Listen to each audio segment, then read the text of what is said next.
আমরা দলীয় রাজনীতির গেড়া করে দেশকে ঢুকাতে চাই না। 15.5 বছরে জনগণ ভালো করে হাড়ে হাড়ে চিনেছে তারা কারা।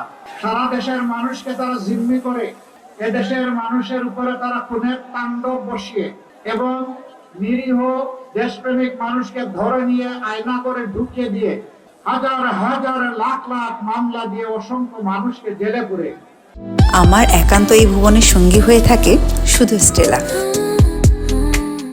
তারা চেয়েছিলেন সম্ভবত কিয়ামত পর্যন্ত তারা ক্ষমতায় থাকবেন, কিন্তু না, চাইলেও কেউ কিয়ামত পর্যন্ত ক্ষমতায় থাকতে পারবে না।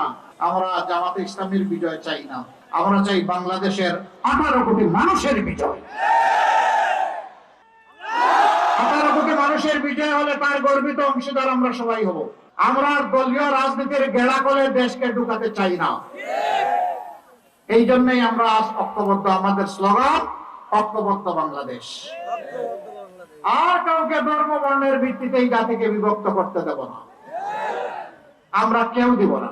ওদেরকে রুখে দিব যারা এই নোংরা কাজ করে।